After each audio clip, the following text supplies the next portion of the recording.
Hello and welcome to Kind of Funny Games Daily for Thursday, December 9th, 2021. I am Janet Garcia and joining me is Tim motherfucking Geddes. What is good? So much. It's Game Awards Day. So much to be excited about, so much to be hyped about. I can't believe it. Hours away from the reveals, from the awards, from the hype, from the PSILY. Let's see what they're bringing tonight. It is indeed the most wonderful time of the year. I'm sure you're talking about a bunch of content, but on that note, what game do you really want to see take home something? Take home something?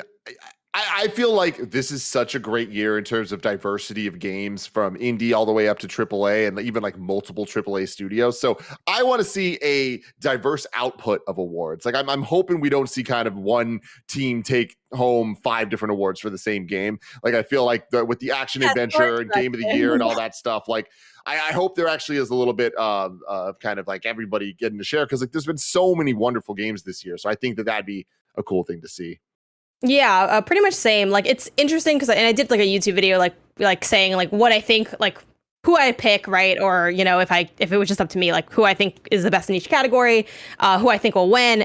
And even while doing that, like I had so many moments where I was torn, where I'm like, I think this game's the best, but like I would love to see like this studio also like get credit because they made an incredible game. Like personally, if like Chicory or Life is Strange or any of those kind of like right underneath my personal game of the year, which is Deathloop, titles could take home something, I think that'd be really fantastic to see. So yeah, what happens. On I guess more of a personal note than like that, I really would love to see Artful Escape get something, because that game is so special to me, and I don't think it's going to win anything, and I think that's okay. Honestly, I think that the competition that it's up against in the categories is insane, including Kena Bridge of Spirits, which I really hope takes home the indie game of the year, specifically because I think that it is an indie game on a whole other level. The fact that is an indie game is wild to me, and I don't think the game is perfect. I think it's pretty far from perfect, but that being that team's first game, like, can you imagine what a second game could look like from them, especially if they get the clout and the juice of winning some game awards and all of that? Like, I just feel like that would be such goodwill going into their next project. Yeah, I agree. I think they're also up for like best debut as well. I think that would have been the category that like for me I was like pushing for them for. So we'll see what happens. Artful Escape I did not like nearly as much as you, but I do think it should win best art direction. I feel like the art direction is like the best part of that game, and also just incredibly stunning. Like any single screen of that game could be printed out and hung up like on a wall. It's Absolutely. Kind of crazy. And like you never knew, and that was the only thing I personally liked about the game. Like I wasn't really a big fan of the other components, but I'm like, looks super pretty. So I think they like delivered really well on that part. But yeah, we'll see who ends up taking what home and what trailers or ads or whatever ends up happening. Yeah, I'm excited for it. It's always a fun time to see what comes out of Game Awards. Let's jump into today's stories, which include a strike fund for Activision Blizzard workers, a new Halo trademark, and the Players Vote Game Awards results, and more, because this is Kind of Funny Games Daily, where each and every weekday at 10 a.m. live right here on twitch.tv/kindoffunnygames, we run you through the nerdy news you need to know about. You can, if you're watching wrong, you can correct us when we get stuff watching live. If you're watching live, you can correct us when we get stuff wrong, like right there, by going to kindoffunny.com/you're wrong. If you don't want to watch live, you can watch later on youtube.com/kindoffunnygames, roosterteeth.com, or listen later on podcast services around the globe by searching for Kind of Funny Games Daily. Remember, you can use Epic Creator Code KINDOFUNNY on all Epic Store and Epic in-game purchases, like Rocket League and Fortnite, to help support the channel. To be part of the show, head to patreon.com/kindoffunnygames, where bronze members or above get to write in, and silver members or above get the show ad-free, along with the exclusive daily post show. Some housekeeping for you. PSILY XOXO is up right now, and it's our breakdown of Project Spartacus. That's up right now, youtube.com/kindoffunnygames, podcast services around the globe as well. And we're watching along with the Game Awards. It's happening tomorrow, which is today. It was obviously from yesterday. I'm now realizing tonight. What is the time on that? Because I had someone ask me on Twitter as well. I don't know. I don't know. Whenever the Game Awards starts, we'll be there. So all right. Sounds good. And thank you to our Patreon producers, Pranksy, Blackjack, and of course I mentioned that Greg Miller returns to content next month. Today we're brought to you by DoorDash, Honey, and American Giant, but we'll tell you about that later. For now, let's begin what is and forever will be the Roper Report. It's time for some news. We have 5 stories on today. A baker's dozen. Janet, I want to stop you real quick. I just want to let you know that was the best intro I've ever heard you do. You nailed it from top to bottom. You got it. There was the confidence. There was some passion, some charisma in your voice. Love to hear it. I love working with you. Very excited to talk about some news with you today. Let's go. Oh, I appreciate it. It's having the outdated information and random flubs that really like sells it, you know? But again, you ran with it. You know what I mean? You go with the flow. You got to love to see it. Yeah, 100%. Speaking of things you love to see, let's go ahead and talk about Activision Blizzard staff announcing the start of a new strike action. This comes from Matt Purslow over at IGN. The article reads, the APK Workers Alliance, a collective of Activision, Blizzard, and King employees, has initiated strike action against its employer. The group plans to continue its work stoppage until its demands are met. This follows walkouts from other Activision Blizzard groups, including Raven's QA department. Announced via post on Twitter, the group said today the ABK Workers Alliance announces the initiation of its strike. We encourage our peers in the game industry to stand with us in creating lasting change. In addition, the tweet also includes a link to a GoFundMe page, which allows supporters to provide financial donations to help participating Activision, Blizzard, and King staff through their work stoppage. For those who wish to join in solidarity, please consider donating to our strike fund, said the tweet. The fund has a goal of $1 million. The announcement of ABK Workers Alliance strike follows Monday's news of Raven Software's QA team walkout over the termination of contractors. Striking staff were supported by other Activision Blizzard workers in solidarity, and further walkouts happening in Texas, Minnesota, and California. There have now been multiple strikes at Activision Blizzard as the company continues to work its way through an ongoing sexual harassment and gender discrimination lawsuit. A first work stoppage occurred in July following the filing of the lawsuit from the state of California, and a second strike happened in November. ABK Workers Alliance also reported that Treyarch's central QA team walked out on December 7th in support of the Raven work stoppage. Part of the ABK Workers Alliance demands is that Activision Blizzard CEO Bobby Kotick is replaced, while a group of shareholders have demanded he resign. The company board continues to back Kotick as CEO. And I do want to quickly just jump over to the GoFundMe itself, because at the time of us talking about this right now, it is currently at $65,385, supported by up to 1,000 people. Tim, react. I mean, that's fantastic, right? I mean, especially with the numbers of only 1,000 people giving that much money. Like that's where the power lies, right? It's power in numbers, and every single person, $1 helps, right? Oh, 1 million people to get to their goal. That's not that many in the grand scheme of things. When you start talking about the amount of people that listen to shows like this over the course of time, and especially over the course of the last 6 months as we've been talking about this, and even longer as it's actually been going on. But this is great news. It continues to just kind of strengthen the side of Bobby Kotick is going to eventually get booted. And I think that is one of the major goals of all these initiatives, and it is going to be a major call to action when that eventually forces the hands of the board members to make the real changes and to kind of create a shift that can get us past this point right now where it is just pure negativity surrounding even bringing up the words Activision or Blizzard. Like there has to be an end goal to this where we can move on, because otherwise they're just going to keep Bobby Kotick there, and this is just going to keep getting worse and worse and worse. At some point it breaks. So this is just another great step towards all this. The Game Awards are tonight, and I think it's going to be really interesting to see what is said, how it's said, who uses their speeches to say what. All that's powerful, and it speaks loudly to these shareholders and to the board. So it's going to be an interesting time. Yeah, I think bringing up the Game Awards is a really good point, because that's definitely a bit of an elephant in the room. Like, I think, Keeley's had a couple statements and then amended those statements and then added to those statements. So I think people are definitely going to be watching the Game Awards, wondering, if he'll say something, if other people getting awards will say something, and what might kind of get the ball rolling. Because I do think it could be one of those things where once one person speaks up, it becomes something that almost turns into a bit of a refrain. And I think the timing of this works really well for that, because there's a lot of attention just out there today, a lot of people tuning in, and that has definitely a lot of potential as well. And what's great about this too is just it gives people who are outside of the situation looking in a way to do something.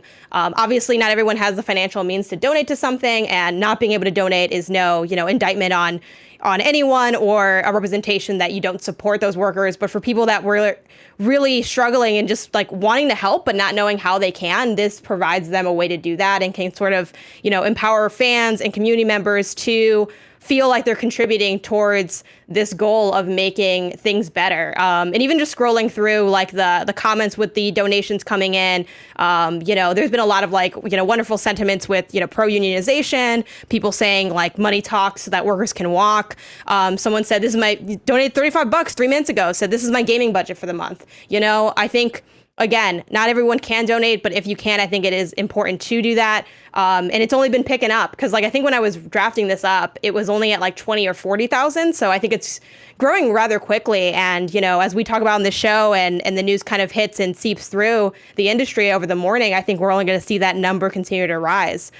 So yeah, I was really excited to be able to see something like this, especially just because that's the unfortunate reality, right? Like, people need money. Like that's a big reason that people are like at these jobs or in these situations. They're like, I have responsibilities and obligations, and this kind of can potentially not completely free that up because, $1 million is a lot, but it's not everything, it's probably not enough for like something, infinite or anything, but it's a bit of support. It kind of keeps it going because they just have to outlast management. And that's kind of going to be the challenge. So anything that can help them do that is going to be beneficial. Yeah, totally. This is such a horrible situation from top to bottom, but I do think that the fact that there is an actual action item that people are waiting for, and that is Bobby Kotick leaving in any way, shape, or form, I think is the moment that everyone's kind of waiting for and looking at and expecting. And if it doesn't happen, it's just going to continue to be an issue, and strikes like this are going to rightfully continue to happen. Yeah, absolutely. Let's move on to Halo, the Endless trademark filed by Microsoft. This comes from Hirun over at Games Radar, who writes, Halo, the Endless has been trademarked by Microsoft. Earlier today, the new patent filing by Microsoft began circulating on Twitter. Over Justia Trademarks, it's revealed that Halo, the Endless, has just been successfully filed as a trademark by Microsoft. And in particular, the name specifically concerns new video game-based software. Right now, however, there's absolutely no indication as to what we can expect from Halo the Endless, as the trademark filing itself doesn't give any information regarding the product. Some are speculating that this could relate to campaign DLC for Halo Infinite. While the Halo series has never dabbled in story-based DLC before in its storied run, Halo Infinite brings an open world into the fold for the very first time in the franchise, and theoretically, this opens up avenues for exploration for developer 343 to produce story-based DLC that bolts onto the existing open world. Even more interestingly, in a recent report that claimed Halo's Infinite open world was drastically cut down over the course of development, while 343 originally angled the sequel as a Zelda-like experience, the open world was cut down to something far smaller by summer 2019. Could 343 repurpose some ideas that were left on the cutting room floor for Halo the Endless if it does end up being an add-on to campaign content? Obviously, this is, a trademark could just be a trademark for trademark's sake, but what do you make of this? And do you think Halo DLC is something that people would be excited about? Are you currently playing Halo Infinite? Where are you at with this? Well, I just went to thesaurus.com and I looked up synonyms for Infinite. So I'm exclusive. I might be the number 3 gaming journalist out here. I'm dropping some fire for you for the upcoming sequels. We have Halo Perpetual. We have Halo Eternal. We also have Halo Measureless to join Infinite and Never Ending, or whatever the hell this was called. The Endless. There. The Infinity Era kind of situation. Exactly. Jokes aside, though, make some songs. This makes sense to me. I think the Endless is probably some type of single player expansion to what we have with Infinite. I think that Infinite in its title kind of explains that this is a different type of Halo, especially it being on Game Pass, it being Xbox's kind of really revitalizing their biggest brand they've ever had with Master Chief, and they got it right. The reviews have spoken for themselves. Everybody that's playing this, that whether you're a Halo fan, not a Halo fan, like, people are finding something here. At the very least, it's an enjoyable, good game. At the most, it is the best game they've played in years. So 343 did something special with this. I think they're going to continue to add to it. And I'm excited at the potential of getting more single player stuff down the line, because, the funny thing about video games is, single player wise, you play through them and then you beat it. And then all those years of waiting for the single player campaign is over.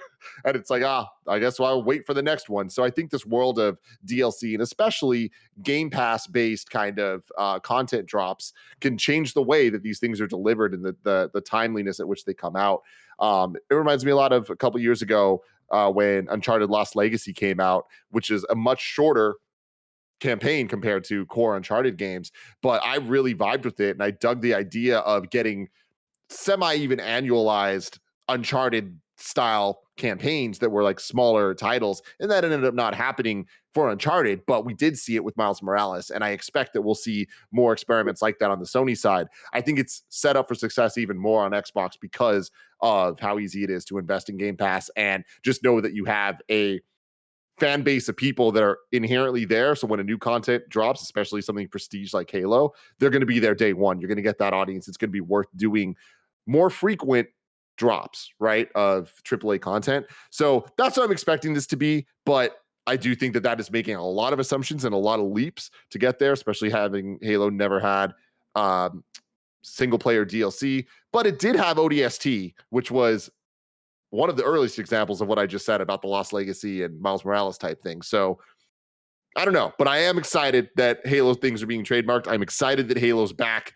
So this is good news for me. Yeah, absolutely. Do you think well, here's something I want to ask. How often do you jump into DLC for single player stuff? See, it's funny because I think that like what DLC is, it's kind of like talking about indie games or it's talking about downloadable games. Like at some point, what's the last campaign DLC you jumped into? Like the Spider-Man ones I loved. And I played through all of those. And I guess that would be the last DLC that I played. But then it's like, I just think that single player DLC has kind of changed and isn't as frequent of a thing anymore. Now I kind of feel like it's more battle pass feeling, like even for something like a Far Cry or whatever, it kind of just feels like, hey, here's just some more shit for you to do, as opposed to like, here's a designed campaign expansion. And I think that those have turned into bigger, more ambitious projects like the ones we were just talking about. Yeah, for sure. Like I do think that 2022 is going to be interesting in terms of Halo because it sort of was the big thing that like kind of capped off the year in terms of the calendar year. But I think in terms of how we talk about games when we're discussing what the best experiences are of a given year, it's in this like weird limbo state of, it didn't make it in time for Game Awards, so it'll be up for next year. And it's that struggle of how do you get people to remember this and stay with it? I think the updates that they have planned is going to be a big way to do that. And I think potentially Halo the Endless, if we see that come to fruition someday, could be in the near future. It could be another way to kind of keep those conversations going. With that note, what do you think it's really going to take to keep Halo relevant in 2022? Do you think it's automatically kind of set up for success because it has like a good formula and it has those updates planned? Or is there a world, like how long do you think you're going to spend playing Halo? I mean, a long time. I think that they nailed it. I think that they totally did the thing. I mean, from the campaign perspective, I'm going 100% this game. Like already I know. And like that is to me the utmost praise I can give a video game, a single player one, is I am having such a good time that I want to do every little check mark that it's asking me to do on the list. So the last time I really felt that was Ratchet and Clank, and before that was Spider-Man. So they nailed that for me. And I'm really excited to dig into that on the single player side. Can't wait eventually when the co-op comes out, being able to maybe do a legendary run with the homies. But the multiplayer side, I feel like they know what they're doing. I love the cadence at which they're trying to release different modes, different content, like fun events and all that stuff. I think that the progression system isn't ideal for a lot of people, like getting them hooked in the way that like I wish someone like Nick would get hooked. It's the one thing really holding him back from being into Halo is the progression system, and that's unfortunate. But I do think that 343 knows what they're doing. They're being really, really transparent and communicative about their plans, and I think that we owe them the patience of trusting them because they have delivered. Tim, should I play this game? Should I play this campaign? I don't know. I was gonna skip it, and I don't know what to do anymore. Well, let me ask you a question. Do you like first-person shooter campaigns? Generally, no. Then I don't know that this is gonna like change your mind, but it's a really solid, really good, really great single-player campaign. But and I've played like other campaigns, like other shooter campaigns, but I don't know. And I've only played one other Halo game, the first one. And I liked it. It was fun. Oh, if you like the first one, 100% play this then. Oh my God, yeah. That's an easy answer then. But I also played it with someone. Should I wait? Should I wait to co-op it with someone? Or should I just go on my own and just run around? In my opinion, Halo is always better co-op. So if you can wait, might as well wait. Because it is going to be a blast. The game really feels like it was designed for co-op. And that doesn't mean that it doesn't work single player. That's true for all the previous Halos. But no, I mean it's awesome. And I mean, even just play the opening hour. You're gonna understand if you're in or you're out. I immediately was like, I'm in. Okay. Yeah, that's good to know. And Game Pass, it's like it's there now, and like everyone's talking about it. I'm like, I was just gonna skip it because I'm like, oh, it'll just be something I just don't, really ever get into. But I'm like, maybe this is the time. I don't know. And apparently we're here endlessly, maybe, possibly. We'll see. Speaking of Halo Infinite wins the Game Awards 2021 public vote before it's even out. This comes from metro.co.uk, which writes, the Game Awards 2021 has its first winner, with the player's voice category going to Halo Infinite, even though it came out yesterday. Sidebar, so like the player votes always count. Like everyone listening to the show can vote in the Game Awards. The press determines kind of who you even see available. And it is a way smaller percentage. Like your vote has way less sway in the generalized categories. But this category, the players, Player's voice, that's 100% public voting. So it's just kind of a place where, hey, if you want all control, that's where you can get all control. The piece continues. There were 3 rounds of voting, with the final 5 contenders being Forza Horizon 5, Resident Evil Village, It Takes Two, Metroid Dread, and Halo Infinite. You can see the results below. Halo Infinite won easily, despite the fact that nobody voting will have had time to play the story campaign. And this is the final breakdown of those player vote results. We had Halo at 35%, Metroid Dread at 22%, It Takes Two at 17%, Resident Evil Village at 15%, and Forza Horizon 5 at 11%. Thanks to the weird way that Microsoft released the game, the story campaign wasn't available to download until Wednesday, so Halo Infinite won the popular vote based purely on the multiplayer. Halo Infinite is not eligible for any of the main awards because it was released after the cutoff date for nominations, and at the time there was no knowledge of the multiplayer or anything like that. Tim, do these results surprise you? And do you think it was like weird, or was it appropriate to have Halo in here? Like, what's your opinion on Halo being in here in general? I mean, look, award shows, awards in general are such a silly thing, just because how do you put something in a genre? How do you put something in a bucket? How do you make it fair? How do you make it objective? You can't. That's not what the point is. This is the player's voice category. Literally, it means nothing. We just want to give y'all something to engage with. Okay. I'm not surprised by this at all. At the end of the day, personally, I think that Halo's multiplayer suite is up there in the Game of the Year conversation. So I'm not surprised that this is there. It was a weird rollout plan, but video games have weird rollout plans nowadays. I think the breakdown here is not surprising at all, because it really just kind of speaks to awareness and how much engaged members of these communities are trying to fight for their game. So yeah, looks like a pretty solid split here. But yeah, the people that are playing Halo, I think Halo's easily the most mainstream of these video games. So, and the multiplayer is free. That's another part of it too, for sure. And I think also, maybe it's funny seeing some of the things that from like people that are outside of like any of the voting stuff, like the formal stuff that press does or influencers do, always talk about like, criticize the results or talk about like what maybe they would have done. And it's funny though to see, Halo up here, which, maybe that's true. It obviously the multiplayer is super heralded. The vast majority of people love it. But it's also the most recent thing on this list. So Halo belongs with this list of games. Like, I'm sorry, every which way it does. Yeah, like I'm surprised too to see that, like, I think recency bias could play a little bit of a factor. Again, that's not to take away from it, but it is the most recent thing on here. I'm a little surprised to see how high Metroid Dread was, because if we think of mainstream stuff, I would have thought Village might have been in the second. But it was also like really early. Like, are you surprised to see Dread up here so high? No, because the Nintendo fans, right? Like, there are people that are voting. This is the players voting for shit. This is the same people that vote on polls on Twitter and shit. Like, this award is literally just like, let's give the people something so they have the thing. That's it. The same thing with the most anticipated game award. Everyone gives that shit. You need to understand why it exists. Think about it just a little bit. Look at all the categories and which ones are dissimilar. Yeah, yeah. I mean, I think it's funny too to see Horizon 5. Like, that's not surprising that that's at the bottom. I'm surprised it even made it that far, to be honest, given its niche. But yeah, I always find these kind of interesting, seeing, if left to just the open public, what would the results be? And it kind of always makes me think about what the larger award show would be if it was like a more public facing thing. But Let me yeah, put it this way: if Elden Ring was on this list, it would have won. but from the closed test. Yeah, straight up. Just because that's how voting like this works when it's just public and everyone's opinion is equal. I feel like that one's extreme. I feel like that one took it too far. I don't think. I think it would be up there. I think it would. I don't even have a question. The audience that's voting on this is the Elden Ring audience, for sure. I feel like I want to have more faith. Is this true? Like, do people think? I don't know.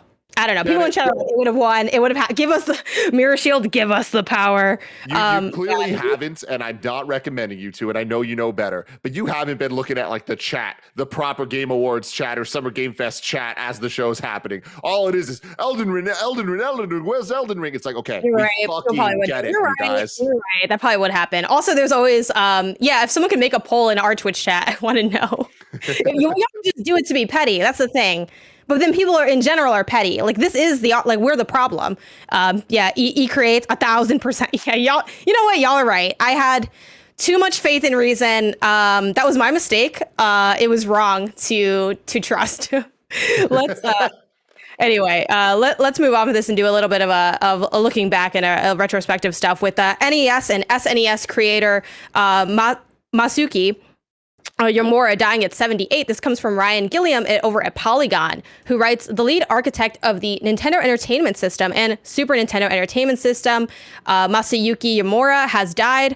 The Ritsumeikan Center for Game Studies at Ritsumeikan University announced Uemura's death on Thursday, saying he died December 6th at the age of 78.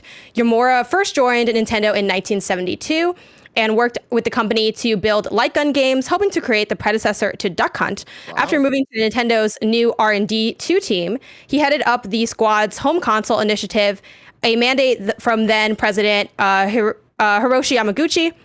Uemura began development on the Famicom, the Japanese name for the NES, in 1981, in an attempt to bring the arcade to players' living rooms. R&D 2 launched the Famicom in 1983, and Uemura's team built its successor, the SNES, known as the Super Famicom in Japan, for its 1990 release. Before retiring in 2004, Uemura also helped build games like Ice Climbers, Clue Land, Soccer, Baseball, and Golf. I like those are just the name of the sport. Yeah, while he remained a research and development advisor in retirement, Uemura served as a professor at Ritsumeikan University in Kyoto, Japan, teaching video game development to a new generation of creatives. And for this, I want to pull in a question from Kebabs, who writes into the show, just like you can if you head over to patreon.com/kindoffunnygames, and writes, "What's up, KFGG crew? To honor the passing of Masayuki Uemura, the man who designed both Famicom and Super Famicom, what favorite/underrated hardware feature do you want to highlight? It could be the Super FX chip, the introduction of shoulder buttons, or including the slots on the Famicom to dock the controller. Thanks and keep being awesome." And then to add to this, I also want to toss in just general software shoutouts. Because for me, definitely thinking of my memories of the SNES, which I played when I was like 5. I wasn't, deep into the weeds on the hardware specifications of it. Though I do like that Kebabs brings up the docking of the controller, because I think it's so fun looking at Nintendo's history and really seeing the ways that it sort of pulls in old ideas, because, like, is that not the Switch? And I think that's like just a really fun parallel. But yeah, what things stand out to you from your time? And I have the mini consoles here Love too it. to kind of be there keeping. We go. But what's your history with these devices? Oh, I mean, the Super Nintendo is my console. Like, that was the first console I ever owned. Got it way late, but it was amazing. And I mean, I always think that I grew up the luckiest gamer in the world, because my first game that I owned was the Super Nintendo that came bundled with the Super Mario All-Stars Plus World cartridge. So I got the SNES remake of Mario 1, 2, 3, Lost Levels, and Mario World all on one cartridge. And that was just my introduction to video games. Like, the most OP intro of all time. I don't think a single cartridge has ever had more quality gameplay experience than that single one. But yeah, no, I absolutely love the Super Nintendo. one thing I want to give a shout out to hardware feature wise is I really love the button layout on the SNES, where the left and top face buttons are concave compared to the down and right ones, and I just think it really feels good on the thumb.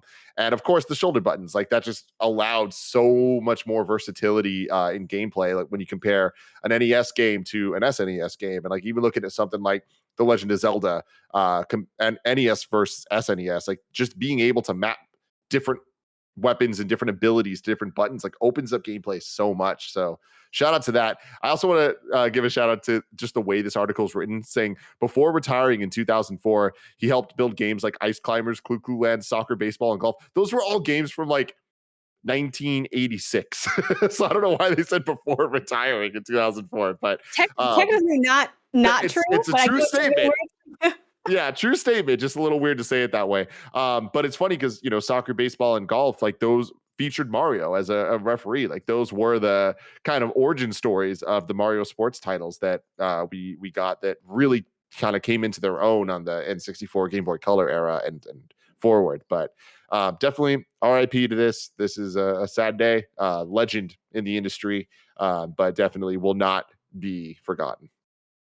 Yeah, I am realizing now as you're talking, where you mentioned the SNES being your first console. Like, how did you get into games? Did you just ask for did you just discover games and you're like, this seems cool, can I have a console? Like, what was your process getting into it? Well, I think it was just like a 90s kind of swell of video games are cool. Like, there was the Sonic the Hedgehog cartoon and the Mega Man cartoon. It's just like you couldn't really get away from it. If you were a kid, video games were just they were the goal, right? Like you go to Toys R Us and it's like the featured element would be the video games, like the things that they really like would put on the kind of I forget what they're called, but like the lane heads at end caps, the end caps of shelves and stuff, where it's like, what are they focusing on? It's like they're trying to push you to get you into video games and gets you addicted and hooked when you're young, something you had, was it on like a birthday list? Was it something that you were surprised with? Like the quickest version of this is my dad, someone gifted him a Commodore 64 when I was in second grade, and there was some games on it, and I played a couple of them, and I was immediately fell in love, where I'm like, I love this. I love controlling whatever the hell's on the screen. And then once I realized, like, oh, this is what a video game is, like these are things that exist, it kind of like really quickly avalanched and snowballed, where I grew up with Kevin, and his mom was the biggest fan in the world of going to garage sales. So a big part of our childhood would be going to garage sales and like finding dope deals. And this was, 10 years after the NES. So a lot of people were getting rid of them. And we both got amazing deals where, like, infamously, we spent his mom spent like $14, and it got us an NES, like 20 games, like 5 NES controllers. You don't even need that many, multiple light guns. Like, it was the best come up ever. And pretty much from then on, we were addicted, but I didn't get my own console until years later with the Super Nintendo. Nice. Yeah, that's a really cool story. The deals, especially like I think entering Nintendo through deals is like such a rarity because things are so keep their value now. It's like weird to imagine being able to come up like that at this point. Yeah, for me, my first console that I had any access to was the SNES, and it was actually the SNES Junior model. Way after the fact. So, and then for the longest time, like that in my mind, I'm like, this is what the SNES looks like. So then it took me so long to get used to like the proper model design visually, because it was not like, I'm used to the weird, tiny, like all smoothed out one. Because that's the one I grew up with. And I would love to buy that one again specifically, because that's the model like I remember from being a kid. And really for me, like we got into it because my brother sort of spearheaded. He was 6 years older than me. He wanted to get into games, and they're like, it's really expensive. Like, here, let's start you off with just the SNES Junior, which is like, it's cheaper. I think it came with some like pretty good bundled stuff too. And it's like, if you stick with that and you like it, then this can be something that we'll, buy for you from time to time. Yeah, exactly. But like, we're not going to drop like a couple $100 or whatever, however much it costs just to have it sit there if you're not going to use it. So like it was probably the first moment of like, are you a real gamer? Like from my family, I guess. Love it. That's so funny. Yeah. So he had that, and he was always been down to like share his game stuff. Like we've always shared everything together. So that was the first console I ever had. One of my first gaming memories was playing Yoshi's Island, which is still one of my favorite games ever. Another great game of all time. Let's go. It like honestly, like I've played it like not too long ago because it's in the NSO collection and everything like that. And I struggle to think of anything that's to say negatively about that game. It's just great. There's not like again, I don't think anyone really likes doing a game can be perfect or whatever. But I'm literally playing it right now. Are you serious? Where are you trying to do a completionist run, or are you just? I'm so.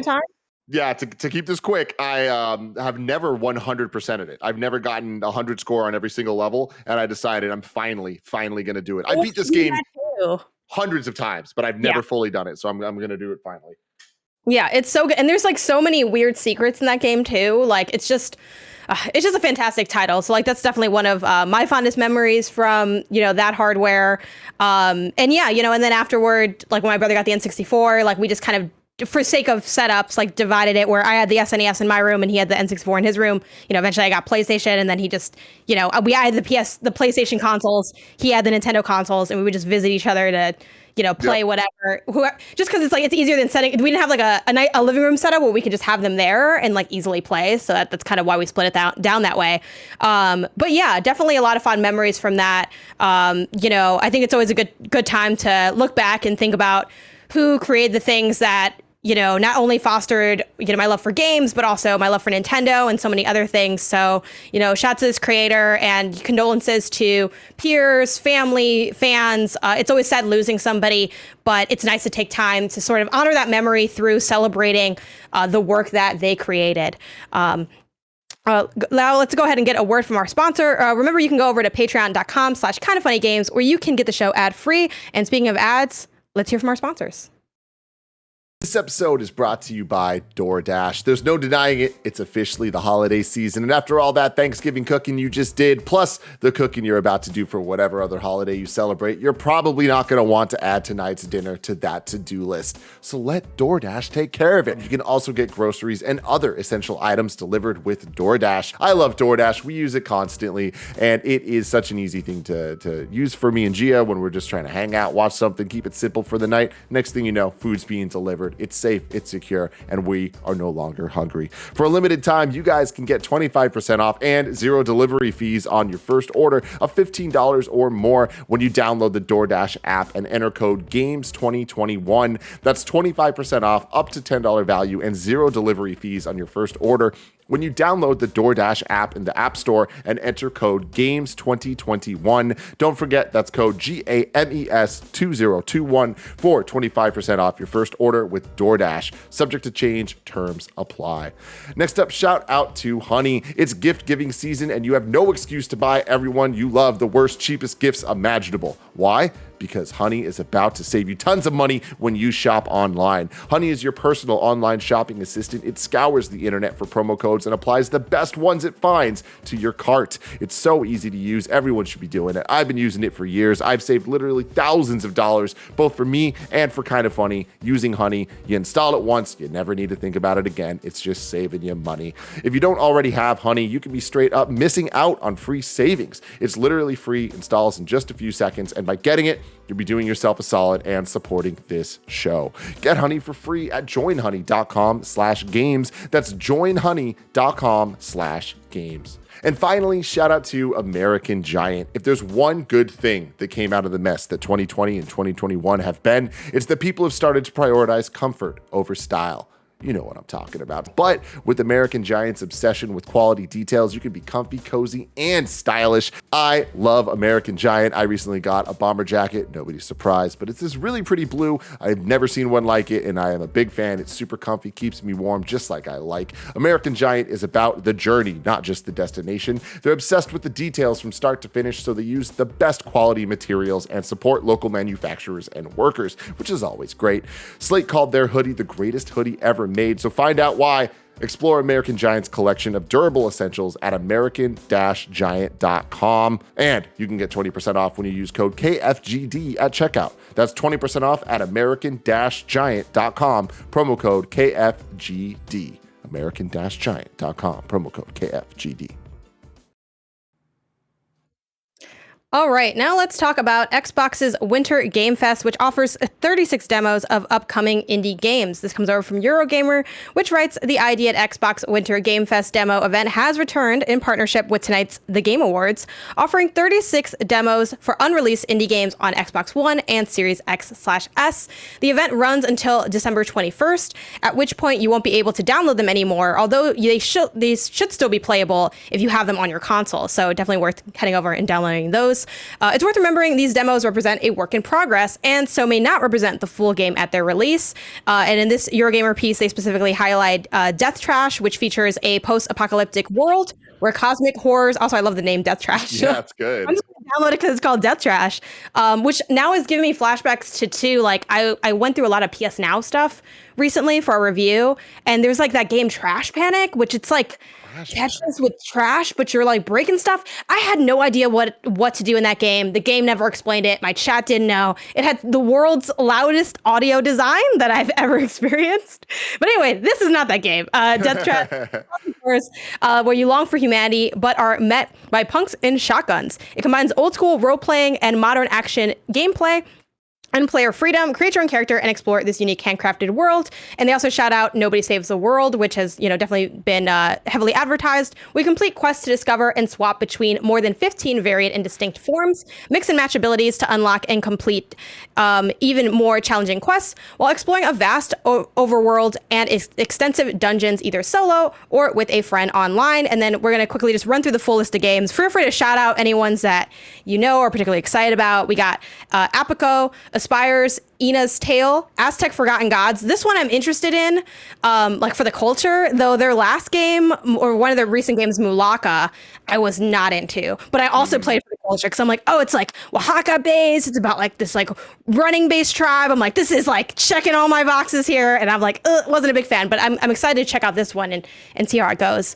There's also a Best Month Ever, Blacktail, Blind Fate, Ito no Yami, Breakers Collection, Castle on the Coast, Chenso Club, Death Trash, Demon Turf, Flu Fi's Adventure, which I like how storybook like that sounds, like Flu Fi Fo Fum type style.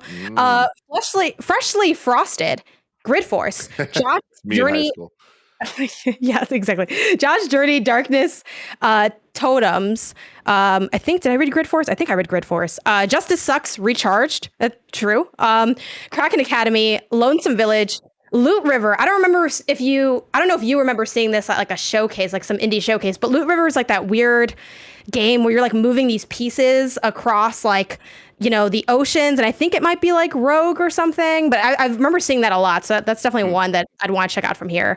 Mind Scanners, Nobody Saves the World, Outbreak, Contagious Memories, Overpass, Rhythm, Road Trip, Princess Farmer, Raku Venture, Spaceboat, Space Lines from the Far Out, Super Toy Cars Off-Road, The Chase of Ellen, The Darkest Tales, The Gardener and the Wild Vines, and The Last Aura Crew. So those are all, and a few extras. The Tale of Bistoon, Treasures of the Aegon, Tunic, and What Lies in the Multiverse. Tunic has been such a, like, it has been at every one of these. Like, I can't believe it's not out.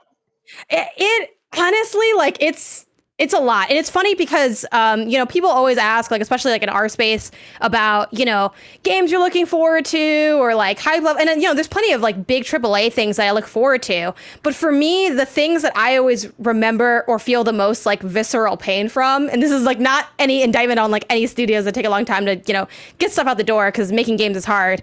But the indie space, because this, like, if people think things get dragged out in AAA, like, we usually see stuff when it's a lot closer to being released, I think, in AAA. And I imagine due to resources and other things, it might be not easier to get it out, but I think there's a little bit more awareness of the timeline and the, struggles that might go into it and additional supports to sort of facilitate that process.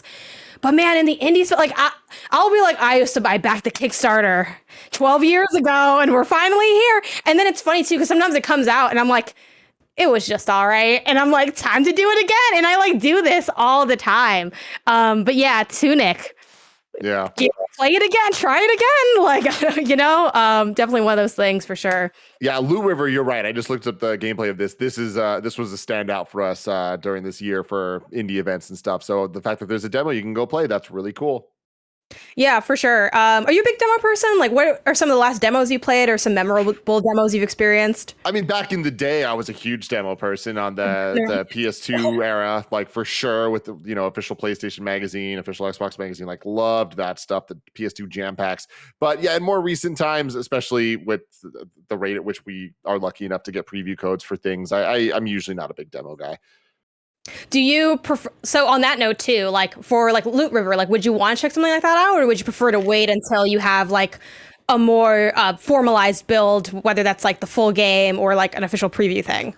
I personally like to wait till I have a full game. Like I'm a stickler. I don't really like repeating sections of games. Yeah. Like I like going back to replay games, but I don't like, I played half this game now in the preview. Now for the review, I need to play through the whole thing. So like substantial demos, not for me. But you know what? I am not representative of a lot of people out there. And I think it's awesome they're doing this. And I love that it's a part of the Game Awards. And I love that Jeff pushes this and partners with Xbox and with the right people to get these awesome games, these awesome indies specifically, into people's hands and to raise awareness in a way that I'm definitely not doing. Yeah, for sure. Like, I think it's, always nice to have the option for people to just check out these things. I think it's also really cool that, allegedly, like at least according to this article, once you download them, you can still play them, because I personally find like the timeline for demos to be a little stressful, because it's usually like, it's a decent amount of time. It's like a month, but with so many games that are often included in, showcases like this or like options like this, it's hard to get through them all. So I like the idea of just being able to have them there and jump into them if you end up finding the time for it. Yeah, for me, I'm also not the biggest demo person. I like to do it a lot when I'm maybe on the fence of getting something that's already out. On like the eShop or something, I'll hit up demos pretty frequently. And there have been some like really incredible, I think we think about the era of demos a lot in terms of, the old school like disc era. But honestly, there have been some incredible like demo options, especially for like, to your point, where they do let you transfer over the progress. So those are definitely my favorite ones if I can ever get a shot at those. For something like this, I like to just run through a bunch of them. So it's one of those things where I'm either going to play like half of these or like none of them. So we'll see what it ends up being for me. But anyway, demos are so far away. If I want to know what's coming to mom and grab shops today, where would I look? The official list of upcoming software across each and every platform is listed by the Kind of Funny Games Daily Show host each and every weekday. Yeah.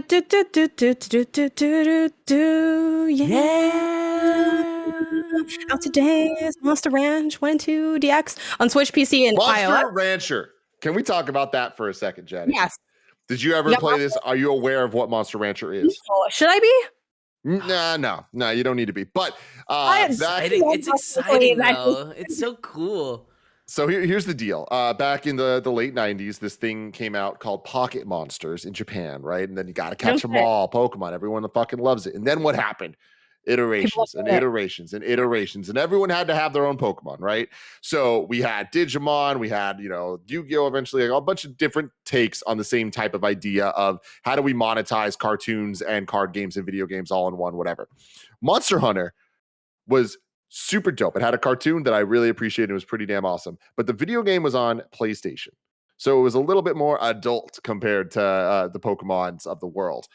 The way that you got monsters was by actually opening, while you're playing the game, opening the disc tray of the PS1 and putting random CDs in, and the CDs would unlock monsters. So you're finding Linkin Park's Hybrid Theory CD, you put it in, and that creates a monster from the game. And it's like unique to that unique. Some CDs actually had like unique things tied to them. But then you're taking like AOL trial discs, throwing those motherfuckers in, trying to catch them all that way. It was such a creative, fun thing. And I loved the interactivity of the real world with the video game. Is it a great game? I highly doubt it. How it's going to work on Switch, I don't know. But anyways, it was a really cool idea. Tim, do you remember any aspect other than going to like the little temple and like making the monsters? No. Me neither. I don't. Was there anything else to it? I have no idea. I watched every episode of the cartoon, so I know that shit. Sure. But I do not remember the game, besides just getting the monsters. The kid looked like they were like, oh, you know what's cool? Ash. The kids like Ash. But let's try to mix Sonic into him. Like, let's make him groovier. Mm-hmm. Yeah. Groovy's a good word. Yeah. Real good word. Okay. I don't know what to do with this information, but I'm glad you shared it with me. I don't know. Don't do anything. Okay. All right. We got Monopoly Madness, Xbox One, PS4, Switch, and PC. Loop Hero on Switch. And I feel like called out by this release because I'm like, I played it on PC and I liked it fine. You know, I'm like, oh, it's pretty good. Like I would play a lot more if it was like on Switch or on my iPad. And now they're like, oh, it's on Switch. And I'm like, I'm like, my bluff. now, like, oh, are you gonna? So I feel like a little personally attacked by this, but go play Loop Hero if you haven't already. And I think it definitely does lend itself best to handheld. Maybe that's just my anti-PC bias. I don't know. But Loop Hero is a great game. We got Witchwood for PS5, PS4, Series X/X, Xbox One, and PC. We got Mini Madness for Xbox One, After the Fall, PS4 and PC, Antarctica 88 for Xbox One, Super Impossible Road for Switch, Kobayashi Recollection for Switch, Rico London for Switch, and Stuffed for PC. Let's go ahead and jump to You're Wrong before we start to close out. If we have anything, it's loading in. I'm not seeing anything. I think we had a flawless run, which also part of me is like, wait, I'm not seeing anything because it's just not pulling in the stuff. But no, there's not anything. There's not even that weird thing where people will be like, this isn't a You're Wrong, but like, I just felt like saying something. And I'm like, okay. There's not that either. It's all quiet on the Western Front, which is kind of wild. So shout out to you, Tim. Good job. Impeccable. I love to see it. Garcia Getty's Information Squad, baby. We do have like a tiny bit of extra time here. So I want to, normally I pull in like reader mail or stuff, but I already had the one that I pulled in for the show. I have a question for you, Tim. Normally I would say this for the post show. So if y'all ain't getting the post show, it is what it is, but y'all missing out on good content because we have some real fun conversations in there. I want to ask you something, and all y'all hear something that I posted on Twitter today. As I mentioned before we started recording, I have a flight tomorrow morning. What do I watch, play, do on the plane during this flight? It's long as hell. It's like 4 hours and 40 minutes. Then I have a 3-hour layover. Then I have another hour and 40 minutes. So I'm living in the sky in these terminals. And also just sidebar, like how do you normally kill time on planes and in airports? Like, do you game at all, or is that all just like Netflix time? The way I kill time on the whole airplane process is by spending approximately 3 days prepping for it, downloading a ton of videos onto my iPad, downloading a ton of comics onto my iPad, getting games on my Switch, getting everything ready, right? Making sure all my playlists for music are there, get some podcasts, do all that stuff. And then I spend the majority of my flight sitting there kind of pondering which one I should do first.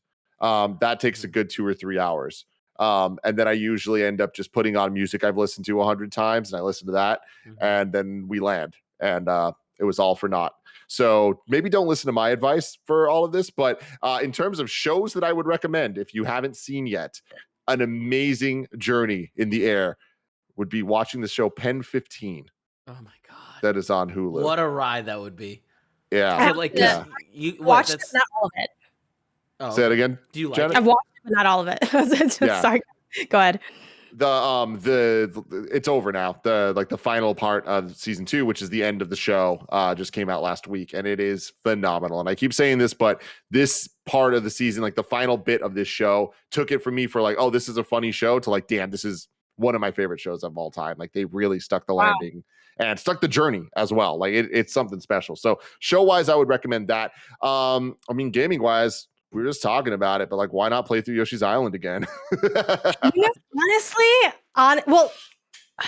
because you can, it's like downloaded, right? I'm trying to remember. It doesn't have to be like online because it's through NSO. Yeah, it's you can download it. You don't need online. You just need to check in online once every 30 days. Okay. And just make sure you do that before you go, because I have been fucked before, and it's been very, very bad. Like, dude, Nintendo could be so annoying with this shit. Like, when Brilliant Diamond and Shining Pearl just came out, and I had like the pre-release copy of it, when you're playing pre-release games, it always does that. It's always pinging for the internet. And Gia and my brother were like out running like a marathon, and I was just waiting for them because I wasn't running the marathon. But like I was letting them do it, and I was like going to congratulate them and all that shit. So I had like some time to waste, and I'm like, cool, I'm gonna play Pokemon in the car. Guess what? No, I didn't, because you have to connect to the internet, and that sucks. So make sure you connect your Switch before you go. If I was playing anything else from NSO on the plane, what should that be? Have you played through Star Fox 64? I haven't. Okay, I would Is say that that. what I should do? Like, is Yes. that because it's meta? Because I'm flying? Is that why? No, because it's an amazing video game. Star Fox 64 is I think one of the best holding up N64 games. Best, you know what I mean? Yeah, right? no, I get it. It holds up the best. It holds This up is the like best. the retired in 2004 situation again, where it's like it's not wrong, but it doesn't sound right. Yeah, totally. But it's definitely worth your time. And specifically because the characters and the banter is so good, and it's just like it's honestly unmatched. And they've remade that game like 5 different times. They somehow always make it worse. The exception of the 3DS version, which like was literally a remake of 64 and it was awesome. But Star Fox 64, you could beat the entire thing in like 45 minutes. But there's a lot more content after that because there's multiple paths you can take that are I do like the completely idea of finishing something in 45 minutes. Like Yeah. because again, my whole thing, like Greg has his platinums, like I have just rolling credits on things, and I won't play something just because it's short. But if I'm interested and it's short, I'm like, oh, well now like you just have to not deeply offend me. I'll just see it through the end. Like we're so close already. Yeah, that sounds good. So I might hit that up. I'm not sure how. I don't do too much like playing games when I'm like flying or traveling. It kind of depends on like what the mood is. But I try to just give myself a couple options. So I think Yoshi's Island again for no reason is always a good choice. So yeah, we'll see what I end up. I have to download all my stuff tonight. I'm kind of cutting it close. So after this, I think I'm just gonna sit and start downloading. Also, I'm the same way with music, where I'm like, what if we listen to the same album that we've been listening to for 27 years, and just put that on repeat. So I'm gonna go ahead and download those. But yeah, I'll let y'all know what I end up playing or consuming while I'm traveling. But on that note, tomorrow's hosts are Tim and Jared Petty, which I'm so jealous that you get to do a show with Jared. Like that sounds so fun. How'd you make that happen? If you want to take it, it's yours. Honestly, I'm traveling.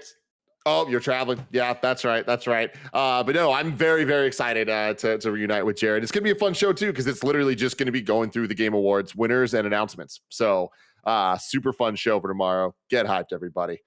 Yeah, absolutely. God, can I even tune it? I don't know if I'll be in a place where I could tune into that, but if I can, I will. Jared's going to bring the energy, for sure. Also, is it true that after this on Twitch, it's Halo, or is it different? It is not. No, it's not. That might also. The boys are going to be playing Icarus. We're partnered with NVIDIA for this, and it's a very, very, very pretty game. So check it out to see all the RTX, all those rays will be traced. Okay, awesome. And if you want to catch that stream later, be sure to subscribe to youtube.com/kindoffunnyplays. Remember, this has been Kind of Funny Games Daily. We're each and every weekday live right here on twitch.tv/kindoffunnygames. Rerun you through the nerdy news you need to know about. We have a Patreon post show for those who are sub to the silver level at patreon.com/kindoffunnygames. So stick around for that. Otherwise, until next time, it's been our pleasure to serve you.